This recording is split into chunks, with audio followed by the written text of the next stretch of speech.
કેનેડાની સરકારે માતા પિતા દાદા દાદીને કાયમી રીતે કેનેડામાં વસાવવા માટેના નિયમોમાં ફેરફાર કર્યા છે અને આ નિયમ માત્ર ભારતના લોકોને નહીં પરંતુ કેનેડાની બહારથી આવતા તમામ દેશોના લોકો માટે છે. કેનેડાની સરકારે માતા પિતા દાદા દાદીને કેનેડામાં કાયમી રહેવાના એક નિયમની અંદર એક મોટો ફેરફાર કર્યો છે અને એને કારણે ભારતથી કેનેડામાં વસતા ખાસ કરીને ગુજરાતી લોકોને આ મુશ્કેલી ઊભી થઈ શકે, કારણ કે હવે એમના માટે એમના માતા પિતાને ત્યાં પરમેનન્ટ રાખવું મુશ્કેલ પડશે. તો આના વિશે હું તમારી સાથે વાત કરીશ. મારું નામ રાજેશ શાહ છે અને તમે જોઈ રહ્યા છો ગુજરાતના સૌથી મોટા ડિજિટલ ન્યૂઝ પ્લેટફોર્મ ખબરછે.com. કેનેડાની સરકારે માતા પિતા દાદા દાદીને કાયમી રીતે કેનેડામાં વસાવવા માટેના નિયમોમાં ફેરફાર કર્યા છે અને આ નિયમ માત્ર ભારતના લોકોને નહીં પરંતુ કેનેડાની બહારથી આવતા તમામ દેશોના લોકો માટે છે. અને કેનેડાની સરકારે એવું કીધું છે કે 15 જુલાઈ 2026થી કેનેડાની સરકારે પેરેન્ટ્સ અને ગ્રાન્ડ પેરેન્ટ્સ પ્રોગ્રામ એટલે PGP હેઠળ નવી અરજીઓ લેવાનું અનિશ્ચિત સમય માટે બંધ કરી દીધું છે.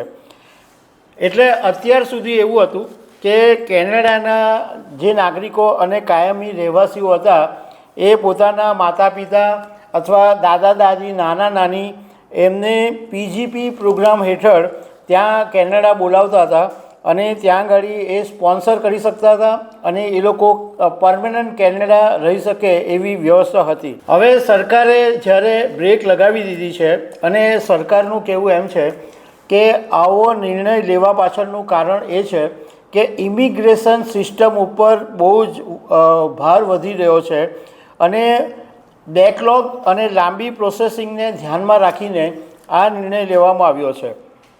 પણ એક વાત સમજવા જેવી છે કે કેનેડા સરકારે સાથે સાથે એ વાત પણ કીધી છે કે 15 જુલાઈ 2026 પહેલાં જેમણે ઓલરેડી અરજી કરી દીધી છે એમની અરજી ચાલુ રહેશે, એટલે એમની અરજીની પ્રોસેસ ચાલુ રહેશે.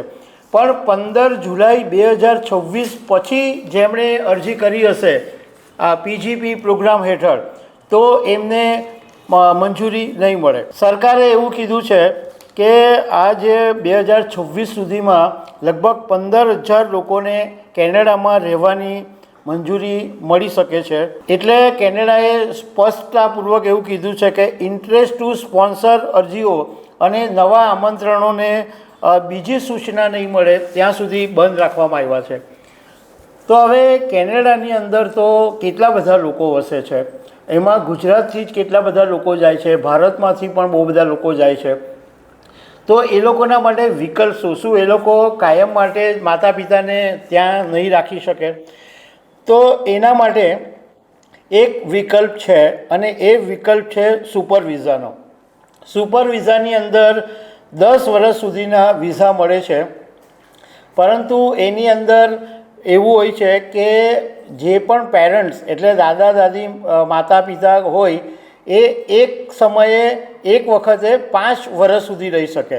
એટલે 5 વર્ષ પાછા જઈ અને એવી રીતના મેક્સિમમ 10 વર્ષ સુધી રહી શકે એ સુપર વિઝા મળે છે. તો એ સુપર વિઝાનો એક નિયમ ખુલ્લો છે, પણ પરમેનન્ટ નહીં રહી શકાય. બીજું કે સુપર વિઝાની અંદર સરકારે માર્ચ 2026માં રાહત આપેલી હતી અને એની અંદર નિયમમાં એવો બદલાવ કર્યો કે આવકની જે ગણતરી હતી એ પદ્ધતિમાં ફેરફાર કરવામાં આવ્યો અને કેટલીક પરિસ્થિતિની અંદર માતા પિતાની જે આવક હોય એને પણ ગણતરીમાં લેવાનું કેનેડા સરકારે કીધું હતું. હવે કેનેડા સરકારના આ નિર્ણયને કારણે અસર શું પડે? તો આને કારણે જે લોકો કેનેડામાં વસે છે એ લોકોના માટે બહુ મોટી અસર પડી શકે, કારણ કે એમના માટે સૌથી મોટો ચિંતાનો વિષય એ રહે કે એ લોકો કેનેડામાં રહે, માતા પિતા અહીંયા આગળ ભારતમાં રહે અને એ મોટી ઉંમરના હોય, વૃદ્ધ હોય, તો એમની કાળજી કોણ રાખે? કારણ કે એક સંતાન હોય કે બે સંતાન હોય અને એ કેનેડા રહેતા હોય અને અહીંયા ઘણી માતા પિતા એકલા રહેતા હોય તો એમને સારવાર એમને સાચવવું મુશ્કેલ પડી જાય. બીજું કે ઇમિગ્રેશનની જે અરજીઓ છે એની પર પણ બહુ મોટી અસર પડે, કારણ કે માતા પિતાને પરમેનન્ટ રાખવા માટે કેનેડામાં ઘણા બધા ઇમિગ્રેશન અરજીઓ આવતી હોય છે, તો એ બિઝનેસ ઉપર પણ એક મોટી અસર પડી શકે છે. તો દર્શક મિત્રો, આવા અનેક અપડેટ સાથે મળતા રહીશું. આભાર.